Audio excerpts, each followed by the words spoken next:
এত স্বাদ কে? হ্যাঁ, আরেকটা এনে দিমু। এভাবে খাওয়ার মজা আলাদা। আরেকটা প্রচন্ড বাবা রস দেয় পুরো আপেলের মতো। সেই আসসালামু আলাইকুম, কি অবস্থা সকল? আশা করি ভালো আছেন। আমি আলহামদুলিল্লাহ ভালো আছি। আমরা আসলাম আনারস বাগানে ঘুরতে। এখান থেকে এই যে আনারস উঠাইতেছে, এই যে আনারস দেখেন, প্রচুর আনারস। ওই যে বাগান থেকে উঠাইতেছে। আমরা এখন এখান থেকে আনারস কিনবো, খাবো। আর আমার সাথে আসছে আরো দুইজন, ওই যারা সেলফি নিয়ে ব্যস্ত, ছবি উঠাইতেছে এই যে। তো ব্লগটি দেখতে থাকেন, আশা করি ভালো লাগবে, সুন্দর একটি ব্লগ হবে। এই দেখেন আমরা আনারস কেনার পর কাটতেছি। এটা কাটার পর আমরা রিভিউ দিব, যেটা মিষ্টি না টক না কেমন লাগে।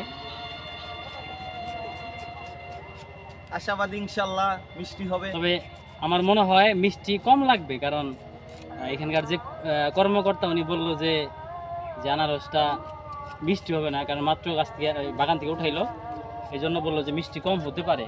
তারপর আমরা আশায় কিনছি যে না মিষ্টি হতে পারে, এই আশায় কিনছি। দেখা যাক কি হয়, খাওয়ার পর বলতে পারবো।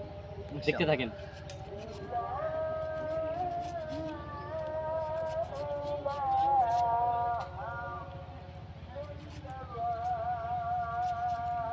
তবে সবাই আনারস যখন কাটবেন সাবধানে কাটবেন। আমি তো শুরুতেই ভুল করছি, এই যে মাছিটা আগে কেটে ফেলাইছি।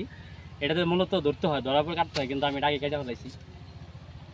আসলে বুঝতে পারিনি প্রথম তো, এই জন্য আপনার এই ভুলটা করেন না, কাটতে কষ্ট।